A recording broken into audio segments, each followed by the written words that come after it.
그래서 이곳 헌법재판소는 내란 세력들에게 포위됐었습니다. 매일 시위하고 재판관들 그리고 여기 연구관들 그리고 근무하시는 직원분들이 출근하는 것도 제대로 마음 놓고 하지 못하도록 그렇게 포위됐었는데 그런 상태에서도 헌법재판소는 국민 주권에 순응했습니다. 반면에 그런 상황이 벌어지지 않았던 대법원은 국민 주권에 맞서고 있습니다.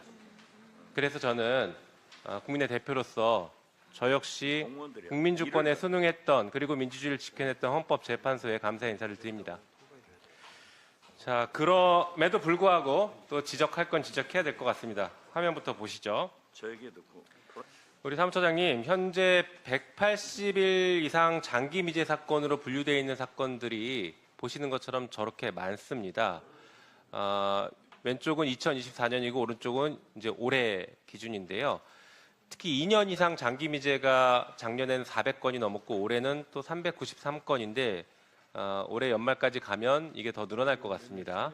이렇게 장기 미제 사건이 헌법소원을 기준으로 헌법소원 같은 경우에 그러면 장기 미제가 지금 연간 1,300건 이상 그리고 전체 장기 미제 사건은 한 1,400건 정도씩 이렇게 되는 것 같습니다. 예, 이렇게 늦어짐으로 인해서 국민들은 여러 가지 피해를 볼 수 있습니다. 특히나 보니까 올해를 기준으로 5년에서 6년이 경과된 사건들이 꽤 있는 것 같습니다.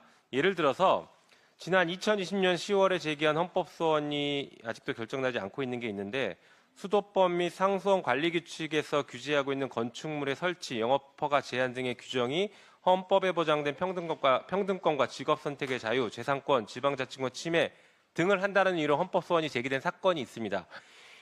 이 사건이 아직도 결정이 안 되고 있고 다른 사건 마찬가지죠. 그러니까 그 사이에 국민들이 이 사건 하나만 바라보면서 정말 계속 고통을 받고 있습니다. 헌법재판소에 아주 많은 사건들이 중요한 사건들이 있지만 또 국민의 삶을 돌아봐야 되고 챙겨야 되는 이런 장기 미제 사건들에 대해서 헌법재판소가 빠르게 결정을 내려야 될 것이라고 생각합니다. 네, 알겠습니다. 그렇게 하시겠습니까? 네. 네. 또 다음 한번 보실까요? 아까 탄핵 얘기가 많이 나왔는데요. 지금 헌법재판소가 윤석열 탄핵 인용한 것 이외에는 대부분 기각을 하고 있습니다. 그런데 기각했던 사건들이 지금 어떻게 진행되는지 아십니까? 다음 보여주시죠. 자, 보시는 것처럼 이상민 헌재에서 기각했더니 그 뒤에 내란을 저질러 버렸습니다. 그래서 구속 기소됐죠. 안동환 같은 경우에 대법원에서 공소권 남용이 인정된 상태였습니다. 이정석 같은 경우에 기각했지만 불구속 기소했죠. 그리고 이진숙 같은 경우에도 기각했지만 수사 중이고 또 법원에서는 행정소송에서는 이진숙이 권한을 남용했다라고 다 패소하고 있습니다. 왜 헌재만 오면 이런 것들이 자꾸 기각되는지, 특히 이제 검사들에 대해서 계속 기각이 되고 있죠. 박성재 수사 중이죠. 그리고 한덕수 불구속 기소됐습니다. 자, 이런 것들이 뭐 여러 가지 이유가 있겠지만 헌재가 지나치게 그 탄핵에 대해서 요건을 까다롭게 보는 것도 있는 것 같습니다. 그러나 다른 이유가 또 있는 것 같습니다. 지금 헌법재판소에 검사 몇 명 파견되어 있습니까? 3명 파견되어 있습니다. 그렇죠. 네. 제가 지난 21대 국회에서, 그러니까 2020년 국정감사에서도 같은 문제를 지적했습니다.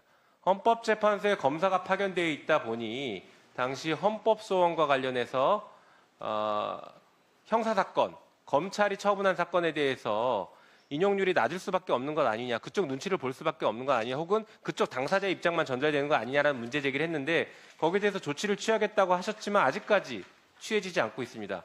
그러다 보니까 지금 검사 탄핵에 대해서 잘 아시는 것처럼 검사들이 집단 반발하고 있습니다. 예를 들면 뭐 부장검사들이 성명을 내고 차장검사들도 성명 발표를 했고 평검사 200명은 반대 성명 발표하고 막 이랬습니다.